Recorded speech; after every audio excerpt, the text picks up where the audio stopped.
that many personalities that like think that they can say everything that comes to their mind could get annoying. Like, tell me some sweet lies, please. For me, dauntless, because I would die. Just really, I would die. I would rather live than die. So no, dauntless for me. I mean, practically speaking. I had a question on behalf of the readers of the Loyola Phoenix.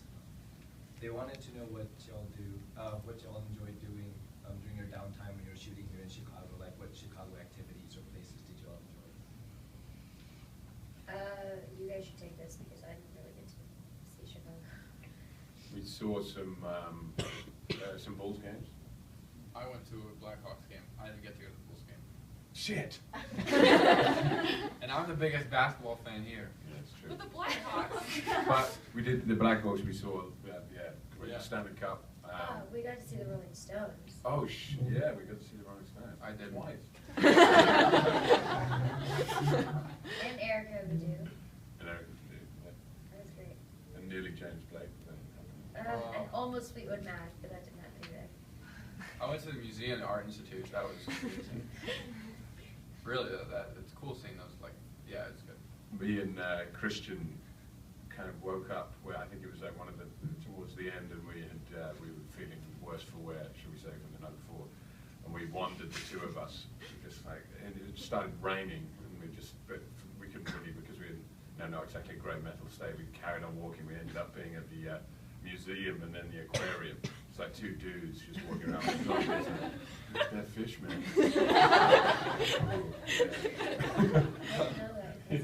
And then we took the boat back. It was like a weird day. Like a little like man daydreaming. What happened? Yeah. But, to be old hands. It was kind of fun because the aquarium was kind of cool. Shailene would go to the farmer's market sometimes. Oh yeah, that's true. They have a good farmer's market. Yeah, in Green City. Yeah, that's true. Okay. Question for sort of all of you. When you, like, during production or even now, was there a sense of pressure sort of playing these characters and knowing you're sort of answerable to the fans of the books? No. I mean, I feel like the second that you try and, if I were to try and, create Tris the way that you picture her, the way he imagined her, the way that she imagined her, would become a clustered mess of a human. And so I think for me it was really about just acknowledging my own intuition as far as who I thought she was. And that was the only way that made sense to me to bring full authenticity to the character and be 100% truthful instead of trying to mentalize it and think about it. You don't ever want to overthink because then it seems like a preconceived character versus somebody who could actually exist in real life. Yeah, you have to make your own choices, because that's your job essentially. You have to go with your instincts and play the character how you think it should be played by you.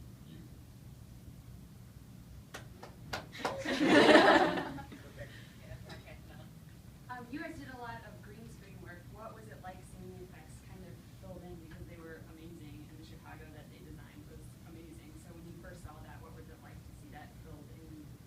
Pretty epic. I mean, that mirror scene in the beginning, that was something that special effects worked on for like 2 years, a year prior to filming and then this entire year after filming. And when we actually, it was the last 4 days of the film, so it was just me in a room the size of a football field, of green walls and a green stadium lighting. It felt like we were rock stars on the stage, and then a green floor. And we were there for 4 days, and you start to lose your mind after a few hours of just being surrounded by green. And so to see it come to fruition was really neat, and I think they did a really good job. I mean, we had to film every single angle, so all of those different Trisses we actually had to film. And it was very mathematical the way they taped it out on the floor. And so it's very interesting to sort of see the process behind green screen, behind CGI, because it's very different from working with another actor. It's almost like you have to be a child again and use your imagination, because when you're with an actor, you're simply reacting. But when you're by yourself with a green screen, you have to imagine a scenario, and you have to really put yourself in that place and not be afraid to make a fool of yourself, because everyone's looking at you in this bare ass room doing really bizarre things.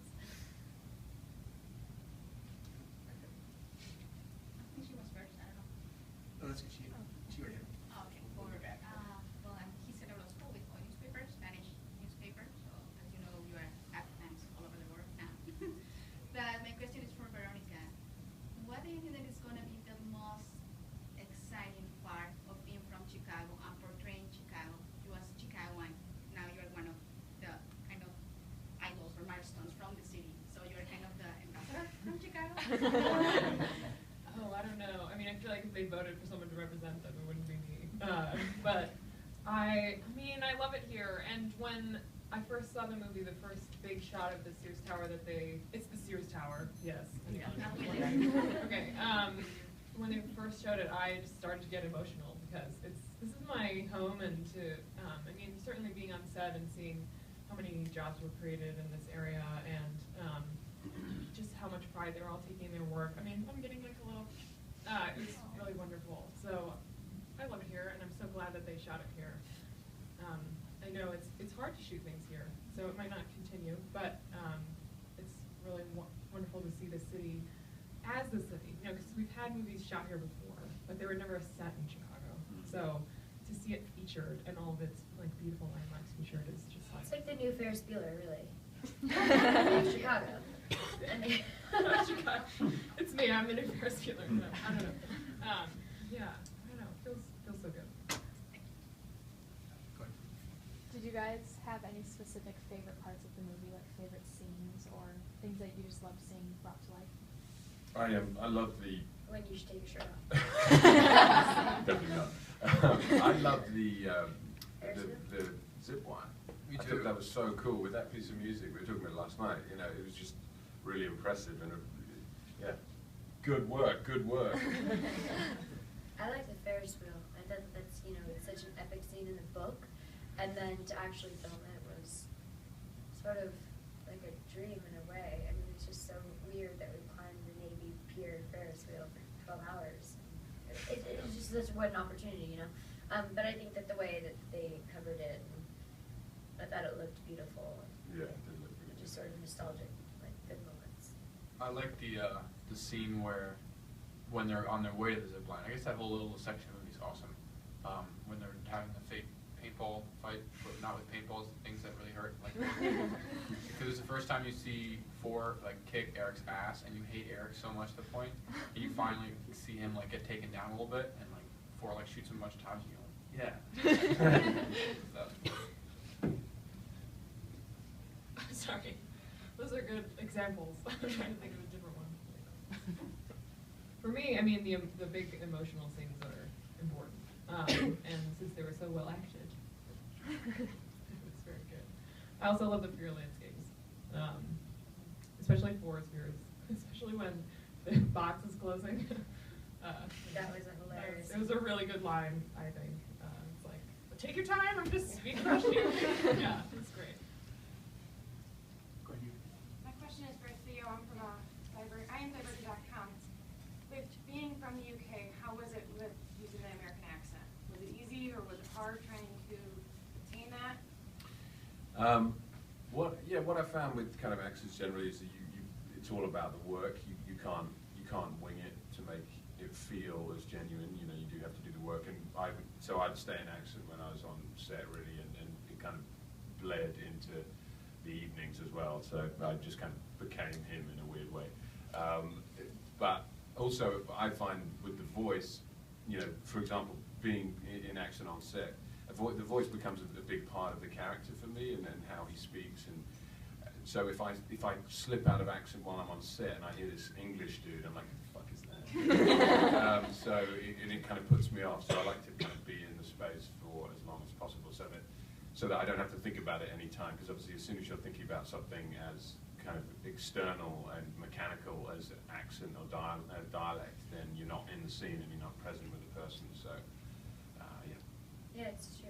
I mean, when I first met you in the audition, you came in with an American accent, and I remember you said you were British, or somebody mentioned he was British, and I was like, oh yeah, that's funny, you're British. Because he had an American accent, and after I asked you if you were British, you replied yes in an American accent. So You're it right. was very, This guy, yeah, it was a little confusing. And then you left, and I was like, he's not British, and they were like, yeah, he is. So, job well done. Yeah, congratulations. That was really, one more time. 3 times. Did you guys have any like running games you use while you were filming, or like did you have any favorite apps or something? Kind of quiz up and say one. No. I think our games just, we all all have very perverted sense of humor, so that was sort of what kept us laughing on set, I think. Yeah, definitely. At the end of all takes, we'd it'd be like a really serious scene, and then our favourite thing to do would be say a stupid comment, somebody intense moment, and then ruin it with a bad He's joke. really good at that. Yeah. Yeah. My question's for Ansel. Your character kind of takes on quite a bit more depth in the next couple of books. So is there something you're most looking forward to filming?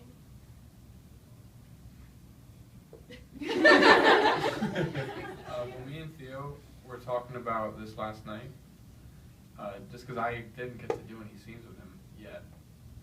So, Whose fault is that? yeah,